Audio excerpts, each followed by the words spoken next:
¿Preparados para una nueva inmersión? Chequead vuestro equipo de buceo porque ya nos sumergimos. Bienvenidas y bienvenidos a Planeta Agua, un podcast de la red Podcastidae.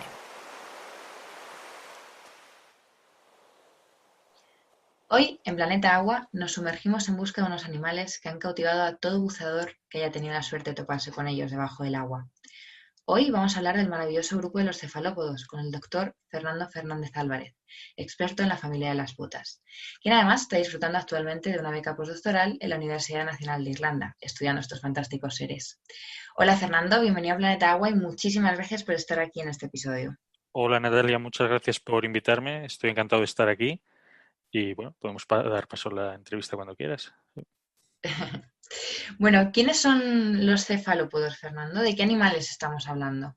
Bueno, se trata de un grupo de unas 850 especies vivas en la actualidad de moluscos. Y bueno, se trata de un grupo cuya diversidad es principalmente fósil. Hay muchos fósiles de amonideos, por ejemplo, y de otros grupos también.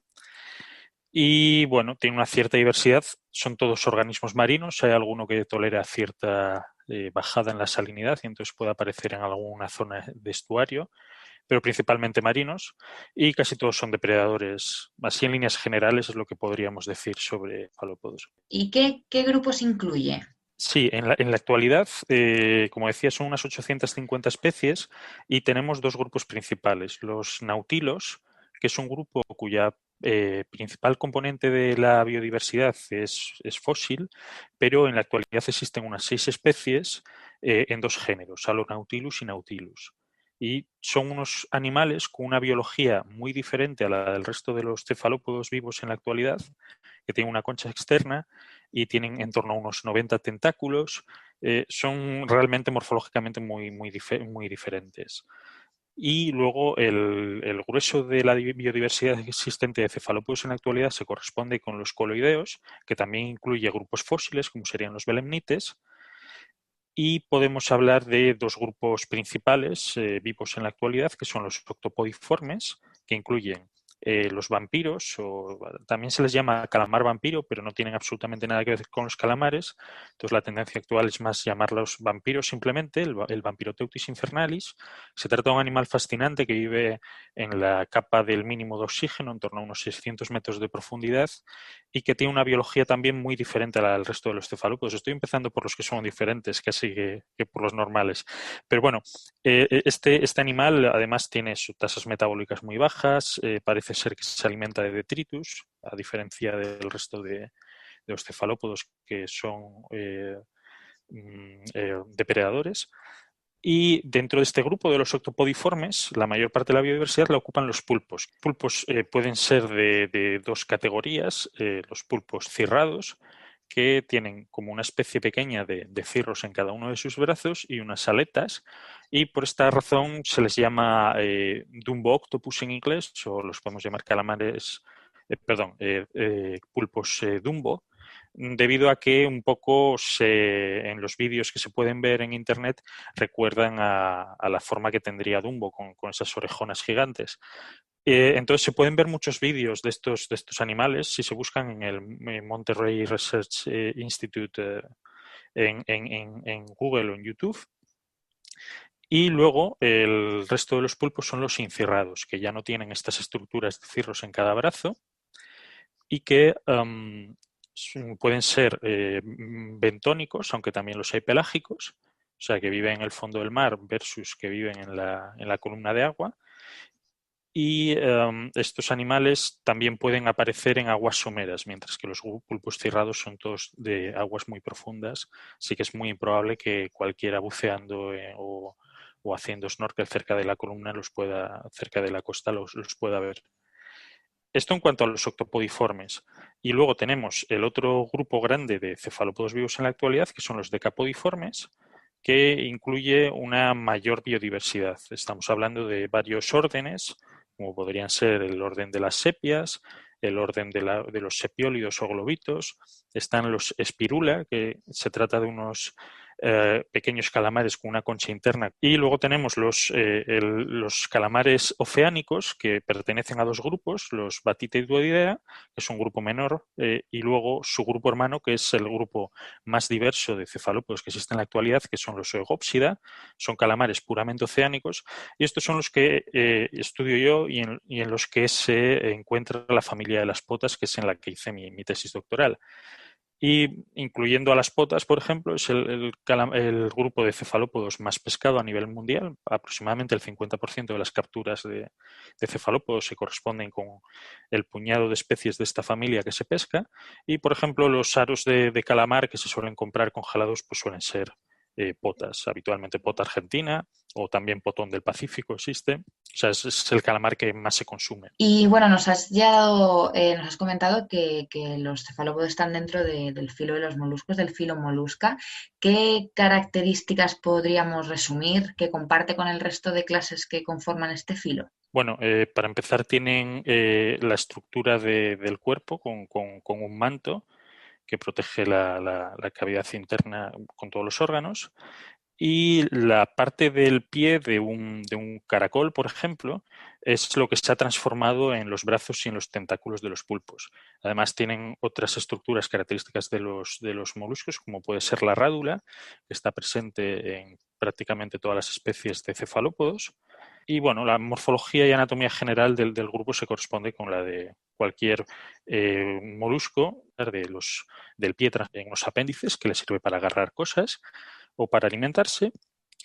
Y, y bueno, y también un alto desarrollo del sistema nervioso central, y al igual que de los ojos, etcétera. Así que es claramente una morfología de molusco, pero un molusco especial. ¿Qué es esto de la rádula, Fernando? ¿Cómo lo podríamos contar a los que nos estén Sí, escuchando? la rádula es como una especie, podemos decirlo, como una especie de lengua con dientes. Se trata de una estructura que tiene bueno, puede ser muy variable, depende del molusco del que estemos hablando, pero en cefalópodos suele ser entre 7 y 9 filas de dientes, y que actúa como si fuera la cadena de una motosierra. Entonces, se mueve hacia adelante y hacia atrás y sirve para fraccionar la comida. Cuando un cefalópodo caza algo, lo primero que hace es capturarlo con sus tentáculos o con sus brazos, y luego lo dirige hacia el pico es una estructura que tiene la forma de un pico de loro, y se trata de unas mandíbulas esclerotizadas que simplemente lo que hacen es hacer una herida en su presa, inyectarle un veneno y unos jugos digestivos, y luego empiezan a fraccionarla. Y empiezan a fraccionarla con el pico. Y después pasa a través de la cavidad bucal donde está la rádula, y la rádula lo fragmenta más. Y esto es muy importante porque el cerebro de los cefalópodos es como si fuera una especie de donut a través del cual pasa el esófago. Entonces, las piezas de comida que pasan a través del esófago tienen que estar muy, muy fragmentadas, porque en caso negativo podrían dañar el, eh, el propio cerebro del animal y matarlo. Se conoce un ejemplar en un museo de cefalópodo, no recuerdo exactamente la especie ahora mismo, que tiene una espina de un pez clavada en el cerebro, y que podría ser esa la causa de su muerte. Por eso es tan importante que los cefalópodos fraccionen tanto la comida a la hora de tragar a sus presas, y eso también es un dolor de cabeza para la gente que se dedica a estudiar la ecología trófica, es decir, de qué se alimentan los cefalópodos, dado que los animales están tan fragmentados que la mayor parte de las veces es muy difícil saber qué han comido. Y a esto sumamos que muchas veces incluso desechan partes importantes para la identificación, como pueden ser las cabezas. Aquí hay poca carne, no me interesa, desecho la cabeza, y entonces, bueno, dificultan la vida del investigador. Interesante. Nos has dicho que tienen un sistema nervioso complejo, que la parte del cerebro tiene forma de donut, pero ¿qué más nos puedes contar de este sistema nervioso? Bueno, es un sistema nervioso muy desarrollado, es el más desarrollado dentro de invertebrados, y aparte de esto asegura que tengan unos niveles de inteligencia superior a cualquier invertebrado. Incluso hay algunos investigadores que dicen que podrían tener algún nivel de autoconciencia, aunque esto está todavía por demostrar. Este sistema nervioso no se parece mucho al de los vertebrados, dado que está como difuso. Aproximadamente en el caso de los pulpos, por ejemplo, en torno al 40% de las neuronas están en los brazos. Entonces, la organización es muy diferente a la de cualquier vertebrado y que además se trata de animales solitarios, que es un entorno, es una circunstancia evolutiva en la que la inteligencia se supone que no se desarrolla. Así que se trata de un modelo muy interesante para estudiar tanto la evolución del sistema nervioso central en animales como los posibles orígenes de la inteligencia en animales. Y bueno, como buceadora, una de las cosas más espectaculares que se puede ver debajo del agua es ver a estos animales utilizar su sistema de camuflaje, cambiar de color, a veces incluso de textura. ¿Cómo funciona este sistema de camuflaje, Fernando? Sí, primero con respecto al color, estos cambios de color se deben a la acción combinada de diferentes estructuras.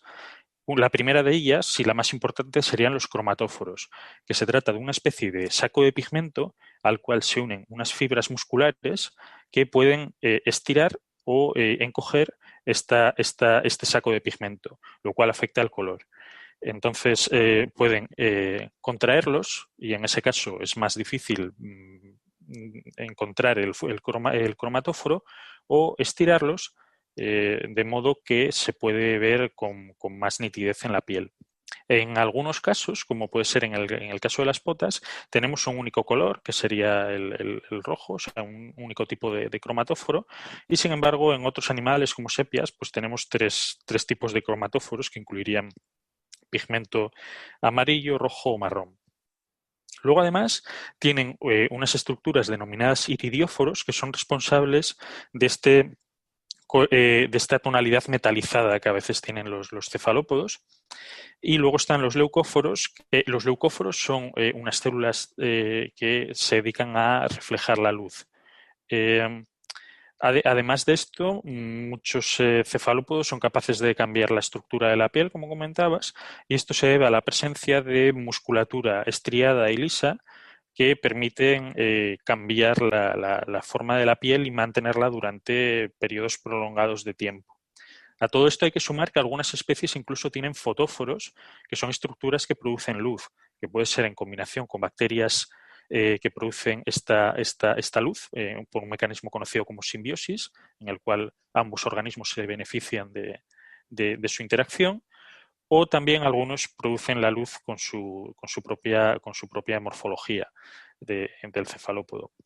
Los fotóforos, la posibilidad de producir luz, la bioluminiscencia, ¿está especialmente presente en animales de aguas profundas o lo podemos encontrar en especies también someras? Sí, esto puede aparecer también en especies someras. Un ejemplo muy clásico son algunos cefalópodos del grupo de los sepiólidos, en los cuales se ha estudiado esta interacción entre bacterias y calamar.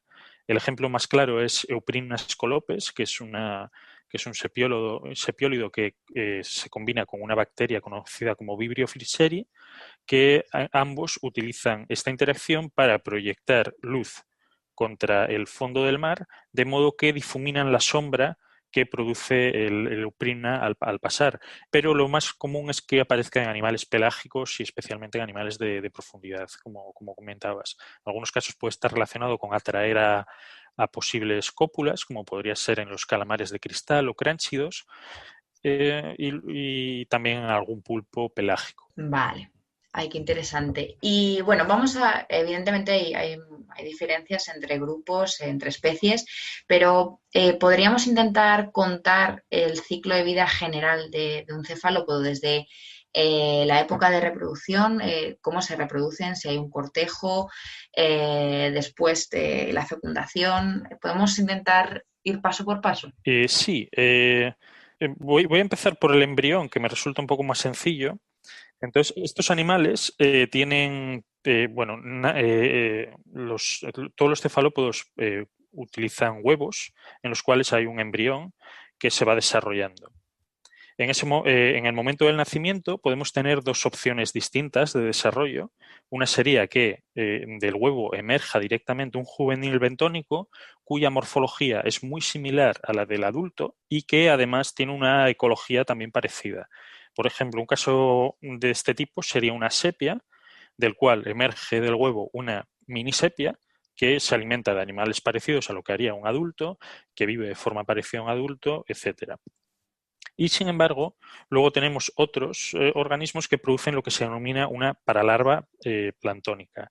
Una paralarva, este término ha sido acuñado debido a que los cefalópodos no tienen una larva real. Este término, el término de paralarva, ha sido acuñado para referirse a una fase de la vida de estos animales en la cual la morfología y la ecología del animal difiere del adulto. No se utiliza el término de larva directamente, como ocurriría en otros moluscos, como puede ser una almeja, porque no existe una reorganización importante de la morfología, de la anatomía, de la fisiología en general del organismo, como sí ocurre en estos organismos. Por tanto, se dice paralarva. Las paralarvas planctónicas suelen tener una vida diferente a la del adulto en muchos casos. En el caso de las especies merobentónicas, que puede ser, por ejemplo, un pulpo, o el pulpo común, el pulpo afeira que se come en España, estas paralarvas, su fisiología no tiene absolutamente nada que ver con la del adulto, viven en la columna de agua y en un momento dado terminan su desarrollo, pasan a ser un juvenil bentónico y ya su vida se asemeja más a la del adulto. Por tanto, el animal puede nacer como juvenil bentónico o antes de ser un juvenil bentónico pasar una fase paralarvaria. Después tiene una pequeña fase de transición que se denomina juvenil, que se parece mucho a la que tendrá en fases posteriores, pero que tiene la morfología es ligeramente diferente. Después pasa a ser un subadulto, que es ya la morfología definitiva del animal, pero sin el desarrollo de los órganos sexuales. Y luego ya pasamos a la madurez sexual. Una vez llegada la madurez sexual de estos animales, tenemos lo que se llama un ciclo de vida semélparo. Es decir, estos animales se reproducen una única vez a lo largo de su vida, aunque esta puede ser escalonada y producirse en diferentes baches. Por ejemplo, una sepia puede colocar huevos en distintas zonas durante un periodo de tiempo prolongado, pero solo ocurre una única vez a lo largo de su vida y después viene una muerte programada. Y tras este periodo el animal se muere. Con respecto a las cópulas, como comentábamos antes, como me hacías la pregunta, las cópulas pueden ser diversas. En el caso de los pulpos o en el caso de los octopodiformes, esta fecundación es interna, es decir, el macho introduce un brazo denominado ectocotilo dentro de la cavidad del manto de la hembra y ahí deposita unas estructuras que almacenan esperma y se denominan espermatóforos. Luego este esperma migra a otras zonas del aparato reproductor de la hembra y allí internamente fecundará a los embriones, a los ocitos que darán lugar a un embrión. En el caso de los calamares o cualquier decapodiforme, la fecundación suele ser externa y puede ocurrir en distintas partes.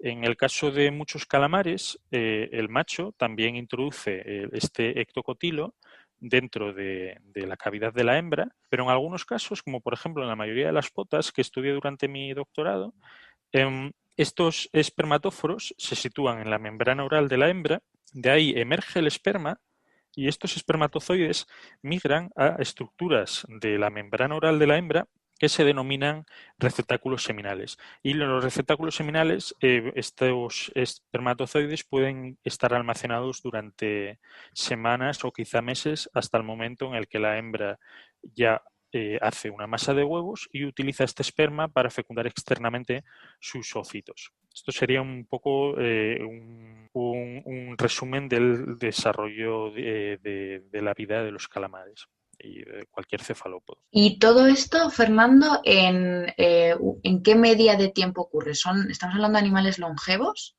Principalmente no. La única excepción de animales vivos en la actualidad que podría ser muy longeva serían los nautilos, que estamos hablando de animales que podrían vivir en torno a unos 20 años, y algunos pulpos de aguas profundas que se cree que viven periodos prolongados de tiempo. Por ejemplo, hay un caso paradigmático de una especie de pulpo del Pacífico, que se le ha visto incubar los huevos durante 4 años y se trata del periodo de gestación más prolongado de ningún animal previamente registrado. Dado que estuvo durante 4 años simplemente sentado en una roca, sin comer y sin hacer nada, simplemente ocupándose de mantener vivos sus huevos, por lo tanto, el ciclo de vida sería mucho más largo. Pero no tenemos una indicación actual todavía de cuánto puede durar en estos animales de aguas profundas y aguas frías. En el caso de cefalópodos que viven en aguas más someras o que viven en aguas costeras, este ciclo de vida suele estar más acelerado. Estamos hablando de especies que pueden vivir en torno a unos 6 meses o a unos 2 años habitualmente máximo. O sea que el ciclo de vida suele ser muy, muy rápido. Crecen mucho en periodos de tiempos muy cortos y por tanto tienen una fisiología como acelerada, podríamos decir. Y además de la especie que nos has dicho que estuvo 4 años cuidando de la puesta, las especies que podemos ver buceando de manera más fácil, ¿no? Que es fácil observarles, también cuidan la puesta hasta que nacen, bueno, las paralarvas o ya los juveniles. Sí, el cuidado el cuidado parental en cefalópodos no es algo muy extendido. Está extendido dentro del grupo de los pulpos incirrados, que son los que podemos encontrar en aguas someras, que mantienen la puesta hasta el momento de la muerte de la hembra, o la muerte se produce inmediatamente posterior a que las larvas emergen o los juveniles emergen. Pero en el resto de los cefalópodos no suele haber cuidados parental de ningún tipo. Por ejemplo, las sepias simplemente dejan los huevos en los sitios que estiman como mejores para su desarrollo y los abandonan. En el caso de los calamares es más infrecuente que exista algún tipo de cuidado parental. La mayoría de los calamares simplemente depositan su masa de huevos y no se ocupan de cuidarla, pero existen 2 casos en los que sí se ha demostrado cuidados parentales, que serían los calamares de las familias Gonatidae y Bautiteutidae, que en ambos casos mantienen la puesta hasta el momento en el que la hembra muere y emergen ya las paralarvas y desarrollan su vida independiente. Qué curioso. Y bueno, nos has estado comentando que tu tesis ha tratado sobre la familia de las potas. Ya nos has contado alguna cosita de este grupo, pero ¿qué más particularidades nos podrías decir que tienen estos animales? Bueno, las potas a mí me parecen un grupo fascinante y no solo porque lo haya estudiado yo. Al final es uno de los grupos que muchos investigadores en cefalópodos prefieren trabajar porque realmente son impresionantes. Estamos hablando de un grupo que, por citar curiosidades, en inglés se les llama flying squids, podríamos traducirlo como calamares voladores, y que básicamente utilizan la fuerza con la que proyectan agua a través del sifón para proyectarse fuera del agua y utilizar las aletas y los brazos como estructuras para planear, muy parecido a lo que haría un pez volador cuando trata de huir de un depredador que le ataca desde abajo, pues sale del agua para confundirlo. Eso por citar algunas curiosidades, pero luego la fisiología de estos animales también es muy interesante. Por ejemplo, hay una especie, el calamar de Humboldt, que sería probablemente el calamar más estudiado de este siglo, dado sus impresionantes características fisiológicas y también dado que es la especie de calamar más pescada a nivel mundial. Este calamar puede decidir en un momento de su ciclo de vida si va a crecer más o menos. Es decir, si durante las fases iniciales de su desarrollo, digamos los primeros 3 meses de su vida, se encuentra con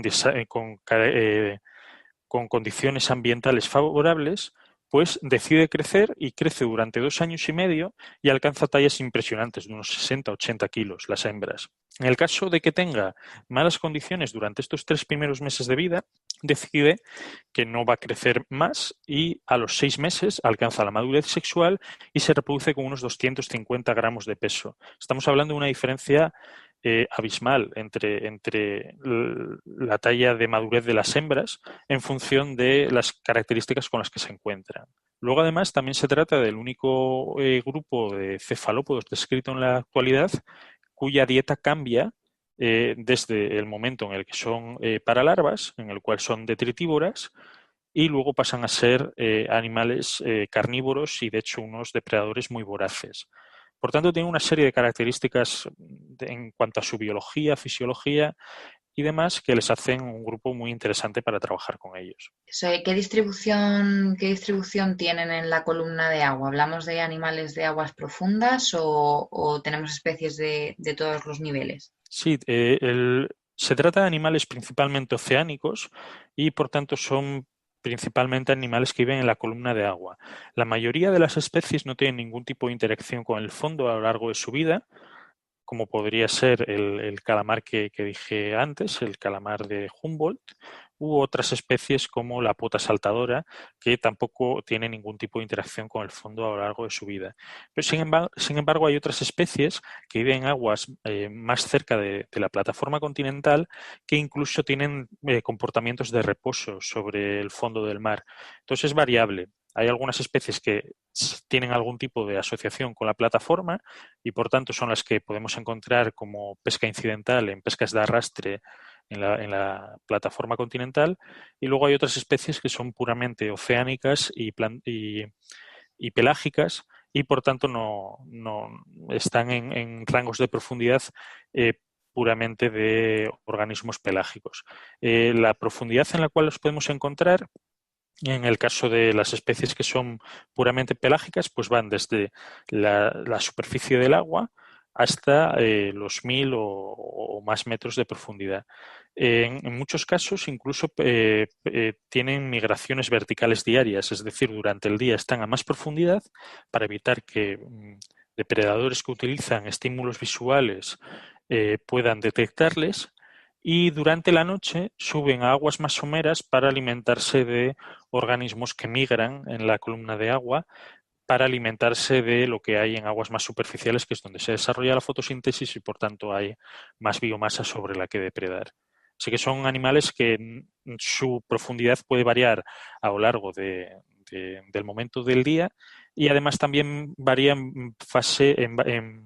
en base a la fase de su ciclo de vida en la que nos encontremos. Las paralarvas suelen estar en aguas muy someras, mientras que según van creciendo van migrando a aguas más profundas. Vale.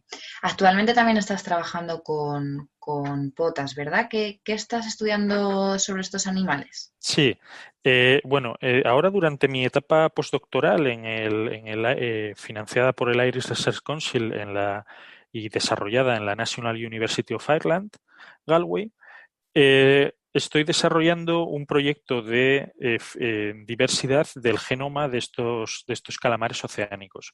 En el caso de mi tesis fue centrado en diversos aspectos de la vida de las potas, pero ahora durante mi desarrollo postdoctoral he subido un escalafón y en vez de centrarme en una única familia de calamares, estoy trabajando con un orden, que sería el orden Oegopsida, que incluye a todos los calamares oceánicos y que, como comenté antes, se trata del grupo más diverso de calamares de cefalópodos en la actualidad.